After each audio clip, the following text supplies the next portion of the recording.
नमस्ते प्यारे बच्चों, कैसे हो आप सभी लोग। हम उम्मीद करते हैं कि आप सभी लोग स्वस्थ होंगे और सुरक्षित होंगे। तो बच्चों, आज हम पढ़ने जा रहे हैं आपकी कक्षा चौथी की एसएसटी की बुक का पहला पाठ, भारत एक परिचय। बच्चों, जैसा कि हम सभी जानते हैं, भारत एक बहुत बड़ा देश है जो एशिया महाद्वीप में स्थित है। यदि हम आकार की बात करें तो भारत दुनिया का 7वां बड़ा देश है। संसार के नक्शे में भारत को देखते हैं, ये पीले सर्कल में जो आपको दिखाई दे रहा है, ये हमारा प्यारा देश भारत है। तो ये दुनिया का 7वां सबसे बड़ा देश है। लेकिन उससे पहले हम जानेंगे कि नक्शा क्या होता है।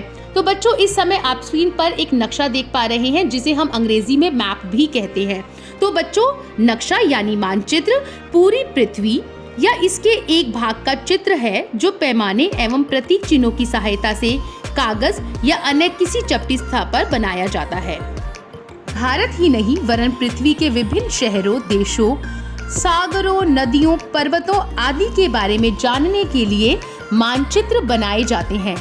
किसी देश या क्षेत्र के मानचित्र को देखकर हम उस देश की सीमा, नदियों, शहरों, पर्वत, मैदान आदि के बारे में आसानी से जान सकते हैं। इसके लिए हमें बस मानचित्र को पढ़ना आना चाहिए।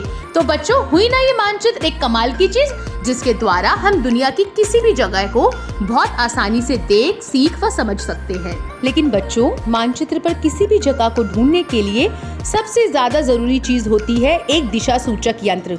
बच्चों, इस समय स्क्रीन पर आप एक दिशा सूचक यंत्र देख पा रहे हैं जिसके सबसे ऊपर की नोक इशारा कर रही है उत्तर दिशा की ओर, नीचे वाली नोक इशारा कर रही है दक्षिण दिशा की ओर। उसी तरह से पूर्व व पश्चिम दिशा का अनुमान लगाया जा सकता है। बच्चों, मानचित्र में रंगों का भी प्रयोग होता है। एक जगह से दूसरी जगह को अलग दिखाने के लिए विभिन्न रंगों का प्रयोग किया जाता है। गहराई व ऊंचाई दिखाने के लिए भी अलग अलग रंगों का प्रयोग किया जाता है। ऊंचाई को अधिकतर भूरे रंग से और जल को नीले रंग से दर्शाते हैं। बच्चों, इस समय आप स्क्रीन पर भारत की उत्तर दिशा में भूरे रंग से हिमालय पर्वत को देख पा रहे हैं तथा नीचे नीले रंग से हिंद महासागर को देख पा रहे हैं। मानचित्र की सहायता से नदियों और मैदानों को भी बहुत आसानी से प्रदर्शित किया जा सकता है। बच्चों, भारत में कुल 28 राज्य और 8 केंद्र शासित प्रदेश हैं, जिनके बारे में आप मानचित्र से बहुत ही अच्छे तरीके से पढ़ सकते हैं। इन सभी राज्यों और केंद्र शासित प्रदेशों की अपनी भाषाएं व बोलियां हैं। जैसे पंजाब में पंजाबी, महाराष्ट्र में मराठी और बंगाल में बांग्ला बोली जाती है।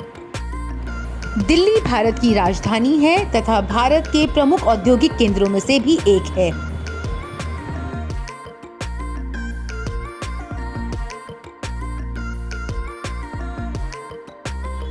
एक्टिविटीज के अंदर शिक्षक बच्चों को ग्लोब पर, मानचित्र पर, भारत के मानचित्र पर स्थान खोजने जैसी एक्टिविटीज करवा सकते हैं। इसके साथ साथ ही रोटेशन लर्निंग स्टेशन एक्टिविटी के द्वारा भारत के नक्शे पर राज्य, राजधानियां, नदियां आदि भी करवाई जा सकती हैं।